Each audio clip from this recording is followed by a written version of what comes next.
Hey, this is Lady Eureka coming to you once again with mentorship do's and don'ts. Mentorship do's and don'ts. Mentorship do's and don'ts. I want to know, do you know how important it is to have a guide? Do you know how important it is to have someone that when it's time for you to shift seasons of life, change seasons of life, or work your way through circumstance so that you will come out with the knowledge and value that it came to bring. Don't you know that mentorship is very important? I know that we live in a day and time where everyone think that they know everything, and we live in a generation and an era where people confuse knowledge and wisdom, and it is not the same thing. Knowledge and wisdom is not the same thing. Oh my God. I can remember when I was mentoring someone, a very knowledgeable person, well educated. And I asked them a question. Now that you know about the gun, now that your educational institution taught you about a gun, for the lack of a better word, I'm using this as a metaphor. Now that the institution taught you about the gun, they taught you how to use the gun, they taught you how to pull the trigger. But did they teach you how to shoot the gun or use the gun when the trigger is jammed? Were you taught how to use the gun, what to do when the trigger is jammed? See, they had the same gun, they had the same knowledge about the gun, but guess what? The only one that knows how to function when the trigger is jammed is the one that has wisdom and how to use the gun when the trigger is jammed. That was just a free nugget. Now, here is our topic for today: your authentic essence or their perception of you. Your authentic essence or their perception of you. Which one would you rather live with? Their perception, or are you courageous enough to walk in your authentic essence? Keys of how to embrace your authentic essence. Keys. I'm gonna give you keys. Authenticity is rare these days.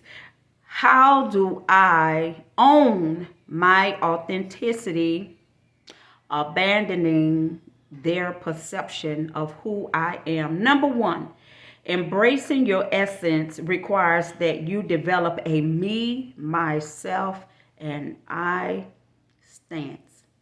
Me, myself, and I stance. Now, what does that mean?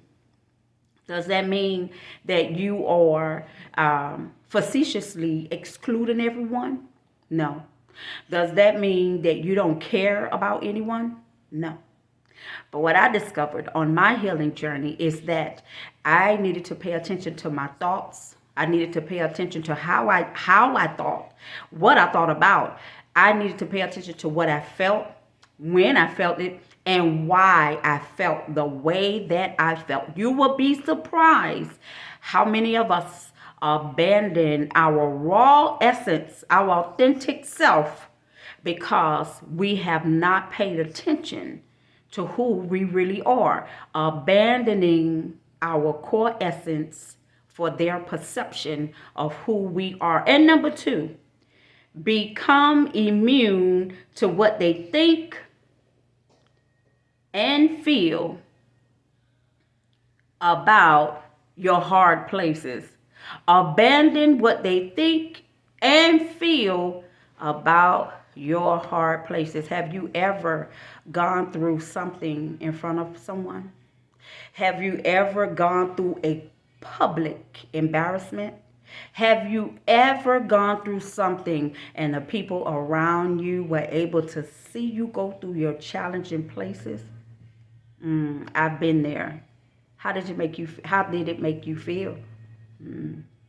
Did you hide? Were you able to embrace that time frame, or were you busy covering up the mess, moving to where can't nobody find out anything else, moving to where you don't want them to see what you lost, you don't want them to see who left you, you don't want them to see that you were abandoned to handle everything by yourself. But I want to serve notice to you as your mentor. The same people that watch you go through your turbulence, your challenge place, are the people that was set aside to watch you win. Not only win, they were strategically put in place by God to be the free advertisement of how God brought you out. Come on, somebody.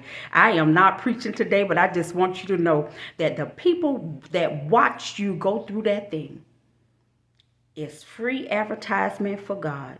Not to only witness your challenge places, but they are the ones, they're going to be the voice to testify before you do that God did that. And number 3, you're now ready for your next level of growth and development. Now, let me take my time with this. You are now ready for your next level of growth and development.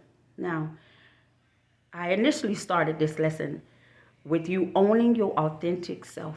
And I also spoke about a battle. I also spoke about being publicly humiliated. I also talked about people watching you go through your situation. See, a lot of us go through a whole lot of everything privately. Nobody saw it. Nobody witnessed it. And we're able to cover that thing up and sweep it up under the rug. But if you were that one that was chosen for your trouble publicly, I want you to remember this. If you take the time to study that season, study that hard place, and to study the challenge, you would get rid of the embarrassment, you would get rid of the shame, and you will realize that you now have tools and keys to bring somebody through their challenge place. But if you are not mentored correctly, you will come out as a victim, thinking that you were the one that was wounded when you were really the one that was considered for the value. What are you going to do with the growth and development that you experience during this season? Are you willing? Do you have the courage to hold on to your raw essence, the core of who you are, although they watched you go through this terrible season, watch you go through this thing, but now you're on the other side. Do you know how to gain, to grasp the value from this place? Or are you concerned about their perception of who you are in this place? Listen, this is Lady Eureka, your mentor, and I am here to tell you that there is not one challenge that I've ever gone through that did not offer me an opportunity to grow, develop, and go to that next place in my thoughts, in my emotions, and more so than anything, in my spirit. What about you? Are you equipped to decipher this place? Or do you need to bring someone in to say, hey, I got a whole bunch of everything in this bag. Would you help me decipher it? If this is you, you should consider a mentorship. This is Lady Eureka. I will see you soon.